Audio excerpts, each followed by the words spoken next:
غزل عام طور پر شاعری کی وہ صنف مراد لی جاتی ہے غزل سے جس میں عورتوں سے یا محبوب سے باتیں کی گئی ہوں۔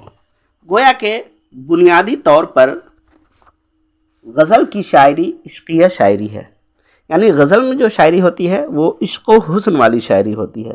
عاشقانہ مضامین اور غنائیت غزل کی خاص پہچان ہے، لیکن آہستہ آہستہ غزل میں دوسرے مضامین بھی داخل ہوتے گئے۔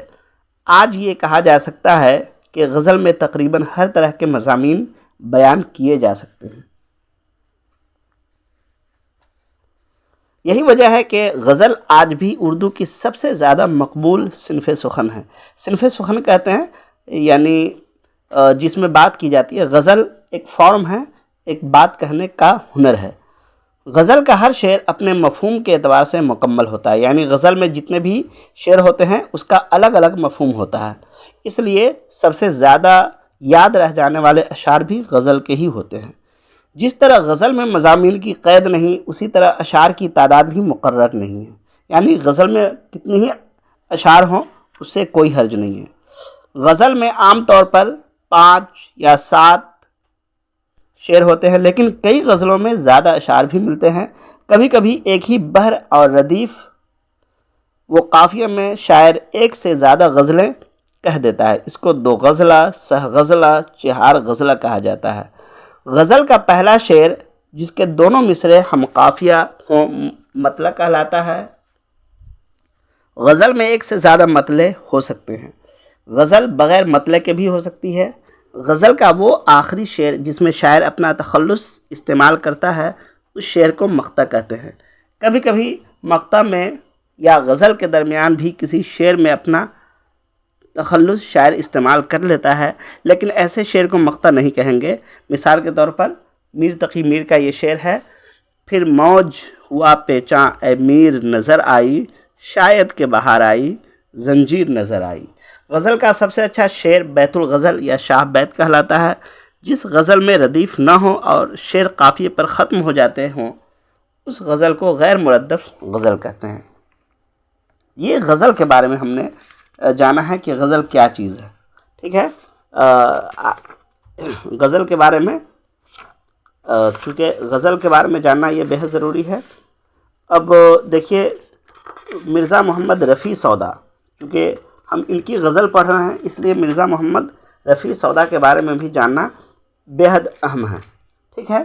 مرزا محمد رفیع سودا کے بارے میں جو ہم پڑھیں گے یہ آخری میں پڑھ لیں گے ایک بار، لیکن اس سے پہلے ہم پڑھتے ہیں ان کی غزل کو۔ غزل صرف اور صرف غزل پڑھتے ہیں۔ بہار بے سپرے جام و یار گزرے ہیں، نسیم تیر سی چھاتی کے پار گزرے ہیں۔ گزر میرا تیرے کوچے میں گو نہیں نہ سہی، میرے خیال میں تو لاکھ بار گزرے ہے۔ کہے ہے آج تیرے در پہ اضطراب نسیم، کہ اس جہاں سے کوئی خاک سار گزرے ہے۔ میں وہ نہیں کہ کوئی مجھ سے مل کے ہو بدنام، نہ جانے کیا تیری خاطر میں یار گزرے ہے۔ گزر میرا تیرے کوچے سے یوں ہے اے ظالم، کہ جیسے ریت سے پانی کی دھار گزرے ہے۔ مجھے تو دیکھ کے جوش و خروش سودا کا، اسی ہی فکر میں لیل و نہار گزرے ہے۔ یہ آدمی ہے کہ سر مارتا پھرے ہے بسنگ، کہ موج تند سرے کوہ سار گزرے ہیں۔ یہ غزل خوانی میں نے کی ہے، غزل پورا پڑھ دیا ہے۔ اب میں غزل کی ایک ایک تشریح اور ایک ایک لفظ پہ بحث کروں گا، ایک ایک لفظ کے بارے میں آپ کو بتاؤں گا کہ غزل کیا ہے۔ یہاں پہ غزل میں بہار کا لفظ آیا ہے۔ بہار کہتے ہیں خوشی کا موسم جس میں ساری چیزیں ہری بھری ہو جاتی ہے، ہر طرف ہریالی ہو جاتی ہے، تو ظاہر سی بات ہے بہت سہانا لگنے لگتا ہے۔ تو بہار کا موسم ہے، شاعر کہتا ہے کہ یہ موسم بہار ہے، لیکن موسم بہار میں جہاں چاروں طرف ہریالی، پوری دنیا خوش رہتی ہے، چرندے پرندے ہر ایک میں ایک عجیب سی کیفیت اور خوشحالی دوڑ جاتی ہے، لیکن ہمارا حال یہ ہے کہ بہار بے سپرے جام و یار گزرے ہیں، یعنی یہ بہار کا موسم ہے لیکن نہ تو جام ہے، جام کہتے ہیں شراب کا پیالہ، اور نہ ہی یار، یار کا مطلب محبوب، یعنی بغیر کسی محبوب کے اور بغیر جام کے یعنی بغیر شراب کے پیالے کے یہ پورا بہار کا موسم گزرا ہے۔ اور یہ بہار کا موسم ہے جس میں خوشی ہونی چاہیے، لیکن جام اور یار نہ ہونے کی وجہ سے یہ موسم بہار کیسا لگ رہا ہے؟ ایسا لگ رہا ہے جیسے نسیم تیر سی چھاتی کے پار گزرے ہیں، یعنی ہوا، جیسے ہوا موسم بہار کی جو ہوا ہوتی ہے وہ پورے بدن کو گدگداتی ہوئی چلتی ہے، لیکن یہ موسم بہار کی جو ہوا چل رہی ہے تو یہ ایسا لگ رہا ہے جیسے سینے میں کوئی تیر مار رہا ہو۔ یعنی جب وہ ہوا چلتی ہے تو ہمیں اپنے محبوب کی یاد آتی ہے، اب محبوب کی یاد آتی ہے تو محبوب کو اپنے سامنے نہ پا کر کے، شراب کو اپنے سامنے نہ پا کر کے ایک لگتا ہے کہ وہ ہوا ہمارے جسم کو تازگی نہیں بخش رہی ہے، بلکہ وہ ہمارے سینے میں، ہمارے دل میں وہ تیر کی طرح چبھ رہی ہے۔ یہ شاعر کے کہنے کا مطلب ہے۔ شاعر کہتا ہے کہ بہار کا موسم بغیر محبوب اور جام و مینا کے گزر رہا ہے، بس یہ سمجھ لو کہ نسیم بجائے فرحت اور تازگی دینے کے چھاتی پر تیر کی طرح لگتی ہے۔ نسیم کا مطلب ہوا ہوا۔ مراد یہی ہے کہ محبوب کے بغیر کچھ بھی اچھا نہیں لگتا۔ فیض احمد فیض ایک بڑے شاعر ہیں، انہوں نے اس مضمون کا شعر اس طرح کہا ہے: نہ گل کھلے ہیں، نہ ان سے ملے ہیں، نہ میں پی ہے، عجیب رنگ سے اب کے بہار گزری ہے۔ یعنی نہ گل کھلے ہیں، موسم بہار ہے لیکن گل نہیں کھلا ہے، پھول نہیں کھلے ہیں، اور نہ ہی ان سے ملے ہیں، یعنی نہ محبوب سے ملنے کا موقع ملا ہے، نہ میں پی ہے اور نہ ہی شراب پیا ہے نا، عجیب رنگ سے اب کے بہار گزری ہے۔ یعنی ان سب ہونے کے باوجود میں نے یہ ساری چیزیں ہیں، ان ساری چیزوں کی ضرورت ہے، لیکن یہ سب کچھ اس بہار میں، اس موسم بہار میں نہیں ہوا ہے۔ گزر میرا تیرے کوچے سے گر، گزر میرا تیرے کوچے میں گو نہیں نہ سہی، میرے خیال میں تو لاکھ بار گزرے ہے۔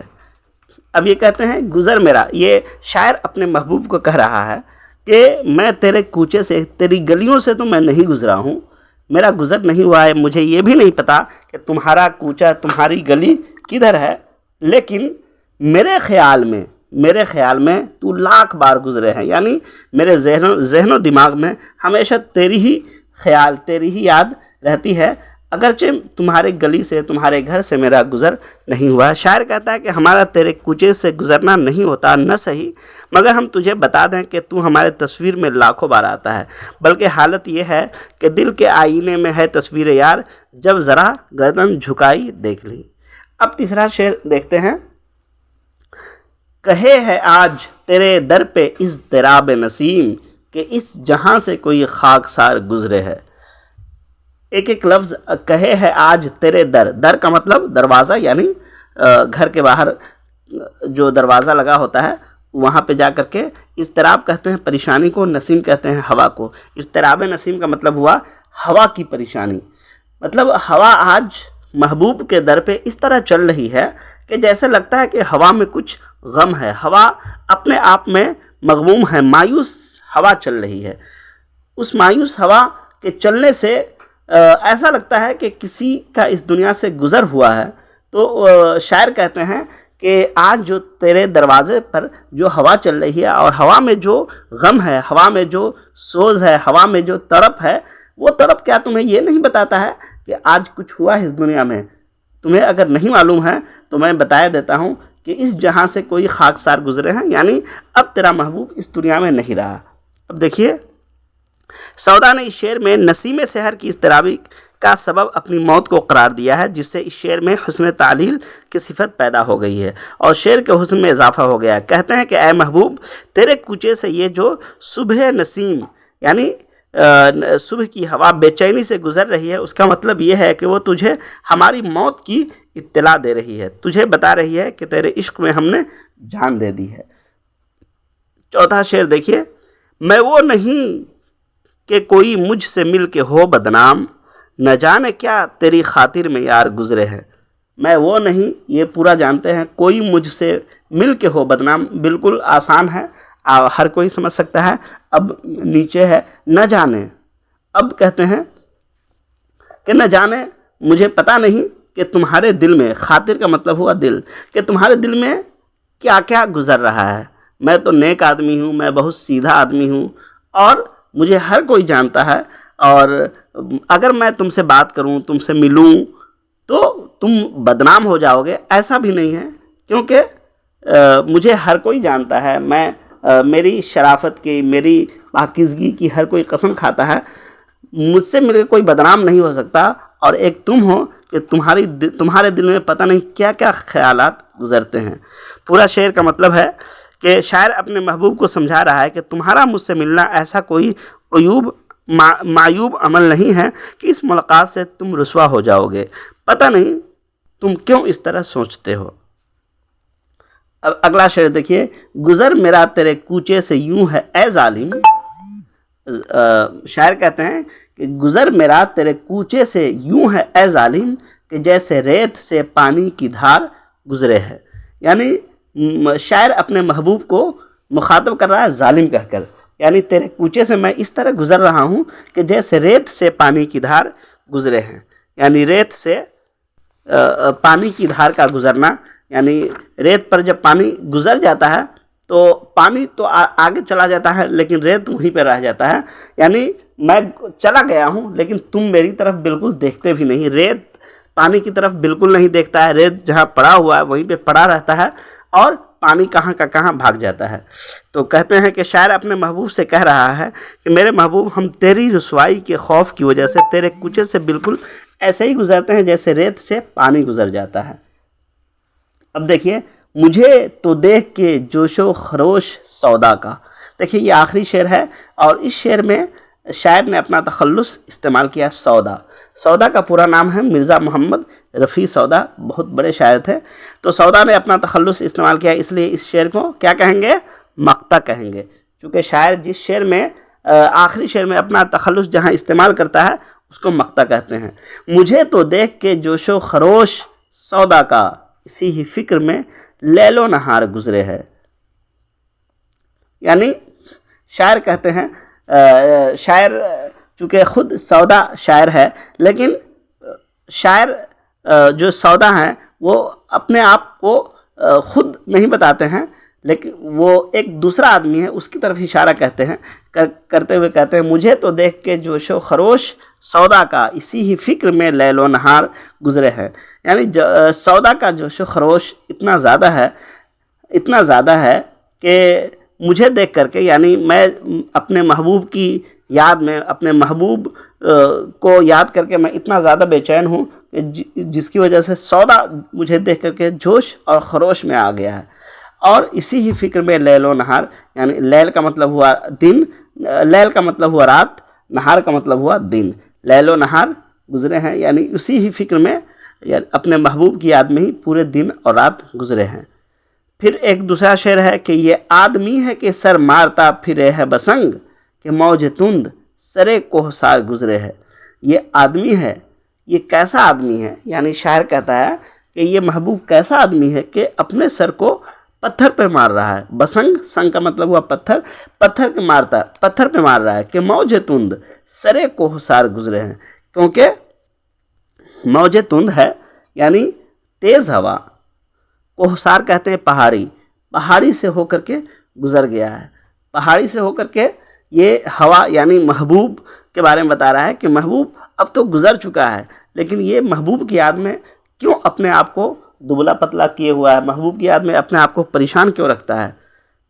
یہ محبوب کی یاد میں اس طرح رہنا گویا کہ اپنے سر کو پتھر پہ مارنا ہے، کیونکہ موج ہوا کی موج جو ہے وہ پہاڑ سے ہو کر کے اب گزر چکی ہے، محبوب یہاں سے گزر چکا ہے، اور محبوب کی یاد میں اس طرح رہنا بیوقوفی ہے۔ سودا کے عشق کا جوش و خروش تو دیکھ کہ یہ پتھر سے سر پھوڑ رہا ہے اور جنونی کیفیت میں اپنا دن گزار رہا ہے۔ مراد یہی ہے کہ سودا اپنے جنون عشق کے بارے میں محبوب کو بتا رہا ہے اور کہہ رہے ہیں کہ اب تو سنگ ہی میری آشفتہ سری کا علاج رہ گیا ہے۔ اب یہاں پہ یہ ختم ہو گیا سودا کا یہ شعر، اور یہاں پہ الفاظ و معنی کچھ نئے الفاظ آپ کو ملیں گے۔ بے سپر کا مطلب ہوا بغیر ڈھال کے، مراد بغیر کسی بچاؤ کے۔ نسیم کا مطلب ہوا صبح کی خوشگوار ہوا۔ جوش و خروش بہت زیادہ اور جوش اور تیزی۔ موج تند، تیز لہر، تیز جھونکا، اضطراب، بے چینی، بے قرار، لیل و نہار، رات و دن، کوہسار، پہاڑی یا پہاڑی کا جو سلسلہ ہوتا ہے اس کو کوہسار کہتے ہیں۔ خاکسار کا مطلب ہوتا ہے خاک کی مانند یعنی عاجز، حقیر۔ سنگ، بسنگ کا مطلب ہوا، یہاں پہ بگہ سنگ ہے، اصل میں بسنگ ہے، پتھر سے۔ بے سپر کا مطلب ہوا بغیر ڈھال کے۔ یہاں پہ مشقی سوالات ہیں کچھ۔ نسیم تیر سی چھاتی کے پار گزرے ہیں، اس سے شاعری کی کیا مراد ہے؟ شاعر کہتے ہیں کہ محبوب کے نہ ہونے کی وجہ سے نسیم سحر شاعر کو فرحت اور تازگی دینے کے بجائے تیر کی طرح چبھ رہی ہے۔ مراد یہی ہے کہ وہ تکلیف محسوس کر رہا ہے۔ سوال نمبر 2 ہے، میں وہ نہیں کہ کوئی مجھ سے مل کے ہو بدنام، اس سے شاعر کا کیا مطلب ہے؟ شاعر کا مطلب یہ ہے کہ محبوب رسوائی کے خوف سے اس سے ملنے سے گریز نہ کرے کیونکہ وہ اچھا آدمی ہے۔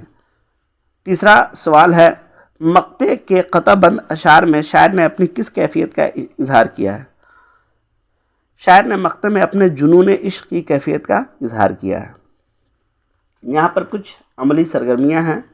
شاعر نے مندرجہ ذیل اضافت کا استعمال کیا ہے۔ سپرے جام، بہار بے سپرے جام، اضطراب نصیب، موج تند، سرے کوہسار، یہ اضافت ہوا ہے، یعنی سیر کی اضافت ہے جام کی طرف، اضطراب کی اضافت ہے نسیم کی طرف۔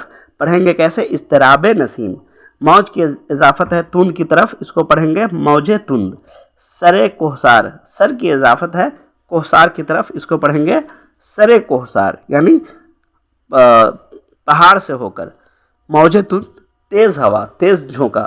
اضطراب نسیم، صبح کی ٹھنڈی ہوا کی جو کیفیت، جو پریشانی والی کیفیت ہے۔ سپرے جام، جام کا ڈھال۔ اس غزل کے قافیوں کی فہرست بنائیے۔ آپ لوگوں کو ابھی قافیہ ردیف ابھی نہیں بتایا ہے، اس لیے اس جواب کو چھوڑیے۔ یہاں پر ایک دوسرا بھی سوال ہے، قطع کسے کہتے ہیں؟ قطع کہتے ہیں کہ جب شاعر غزل کے کسی شعر کے 2 مصرے میں اپنی بات مکمل کرنے سے قاصر رہتا ہے تو اسے 4 یا اس سے زیادہ مصروں میں پھیلا کر بیان کرتا ہے، ایسے اشعار کو قطع کہتے ہیں۔ سودا آخری کے 2 مصرے قطع بند ہے۔ قطع میں کم سے کم 4 مصرے ضروری ہیں، ان کی تعداد 4 سے زیادہ بھی ہو سکتی ہے۔ اب دیکھیے، اردو کے 2 مشہور قطع گو شاعر کا نام لکھیے۔ جواب پہلا ہے، اختر انصاری نے بہت سے قطعات لکھے ہیں۔ غالب کا یہ قطع اردو کے مشہور قطعات میں شمار ہوتا ہے۔ اے تازوار دان ہوائے نشاط دل، کیا بود و باش پوچھو ہو پورب کے ساکنوں۔ یہ سب کے سب قطع ہے۔ اب آخری میں مرزا محمد رفیع سودا کی حیات اور ان کی شاعری کا جائزہ لیجیے۔ مرزا محمد رفیع سودا کے بارے میں اب ہمیں جاننا ہے۔ یہاں پہ آئیے، مرزا محمد رفیع سودا کے بارے میں پڑھتے ہیں۔ مرزا محمد رفیع یہ نام ہے اور سودا تخلص تھا۔ ان کے والد بغرض تجارت کابل سے دہلی آئے۔ کابل ابھی کہاں ہے؟ کابل ہے افغانستان میں، افغانستان کی راجدھانی ہے کابل۔ کابل سے دہلی آئے اور یہیں آباد ہو گئے۔ سودا دلی میں پیدا ہوئے اور قدیم رسم و رواج کے مطابق عربی و فارسی کی تعلیم حاصل کی۔ بچپن سے ہی نہایت ذہین اور موضوع طبع تھے۔ ابتدا میں فارسی اشعار کہے اور کچھ دن سلیمان قلی خاں وداد کو اپنا کلام سنایا۔ اس کے بعد شاہ حاتم کے باقاعدہ شاگرد ہو گئے۔ سودا کی شاعری کا شہرہ سن کر نواب شجاع الدولہ نے برادر من مشفق من لکھ کر انہیں لکھنؤ آنے کی دعوت دی۔ سودا اس وقت تو نہ جا سکے مگر کچھ عرصے بعد حالات نے انہیں دلی چھوڑ کر لکھنؤ جانے پر مجبور کر دیا۔ یہاں نواب شجاع الدولہ اور ان کے بیٹے نواب آصف الدولہ کے زمانے میں خاطر خواہ پذیرائی ہوئی اور لکھنؤ میں ہی انتقال کیا۔ سودا نے شاعری کی تمام اصناف میں طبع آزمائی کی، یعنی تمام صنفوں میں انہوں نے لکھا، جیسے نعت ہے، قصیدہ ہے، مرثیہ ہے، غزل ہے، نظم ہے، ان سب چیزوں پر لکھا، مگر قصیدہ گوئی اور ہجو نگاری میں ان کا مرتبہ سب سے بلند ہے۔ قصیدہ کہتے ہیں کسی کی تعریف میں لکھنا اور ہجو کہتے ہیں کسی کی برائی میں لکھنا، تو قصیدہ گوئی اور ہجو نگاری میں ان کا مرتبہ سب سے بلند ہے۔